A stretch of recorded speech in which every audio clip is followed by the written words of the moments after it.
ఎమ్మెల్యేలకు మామూలు amount set చేశాము. బాటిల్‌పై రూ. 10 ఎక్కువ అమ్మడం పైన నిన్న ఒక ఆడియో వైరల్‌గా మారింది.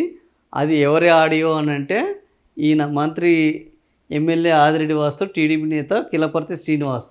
సో, ఈ కిలపర్తి శ్రీనివాస్ యొక్క ఆడియో నిన్న వైరల్‌గా మారింది. హలో సార్, చెప్పండి. చెప్పండి. అది నిన్న వాళ్ళు మేము కూర్చున్నాం, ఎవరు మనవాళ్ళని పదహారులో నేను మధ్యరాంబాబు ఒక్కడు మొదలైన మేక రమేష్ వాళ్ళు మీ అంతానే ఎమ్మెల్యేకి అమౌంట్ ఏదో సెట్ చేసి మొత్తం మాట్లాడుకుని రూ. 10 పెంచి ఆడటం ఎలా అన్నది బాగా చూస్తున్నాడు ఆయన అన్ని. మనకి ఇప్పుడు మనిషికి 40 చెప్తున్నాం, వదిలి చేస్తున్నాం, చాలా మంది ఇచ్చారు. ఎంతంటే ఒకటి 40 పెరిగిందండి. అంటే మనం ఇప్పుడు మళ్ళీ ప్రెస్ వాళ్ళకి ఇవ్వాలి, డిపార్ట్మెంట్కి ఏం చేయాలన్నది లెక్కలు ఉంటాయండి. మనం భయపడట్లేదు. 100 రూపాయల స్టాండ్ మీద రాసుకొని మనం ఏమనుకున్నాం అన్నీ అది ఎమ్మెల్యే దగ్గర పెట్టండి, అంతే 20 మందితో మాత్రం మాట్లాడించి ఎమ్మెల్యేతో దగ్గర పెట్టి అది చేద్దాం అన్నాడు. అది కొద్దిగా మీరు 11 టైం కొద్దిగా మేక రమేష్ పంపించేస్తారా? సరే అండి, నేను ఏదో టైంలో తీసుకొస్తాను.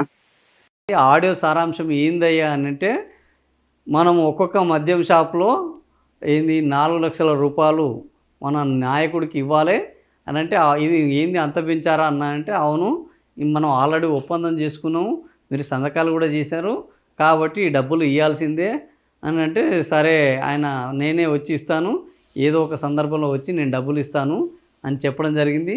ఈ రకంగా మద్యం ముడుపుల వ్యవహారము, మద్యం రేట్లను పెంచి ఎట్లా ఒక్కో షాపునకు 1.40 లక్షలు అంటే 1,50,000 దాదాపు 10,000 కలుపుకుంటే ఒక్కో షాప్కు 1,50,000 ఎమ్మెల్యే దగ్గర ఒప్పందం చేద్దాము, డబ్బు చేర్చండి.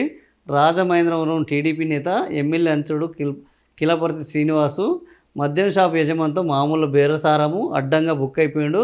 వైరల్ అవుతున్న వైనము. ఇప్పటికే మరో టీడీపీ నేత మజ్జి రాంబాబు ఆడియో వైరల్. సో, ఈ రకంగా ఎమ్మెల్యేల యొక్క మామూలు యొక్క అమౌంట్ మనం అది వింటే తెలుస్తున్నది.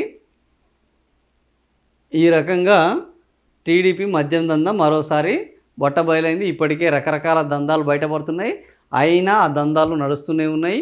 ఈ దందాలు తమది బయటపడుతుంటే టీడీపీ వాళ్ళు మాత్రము ఈ మద్యం దందాలలో వీళ్ళని అరెస్ట్ చేస్తున్నారు.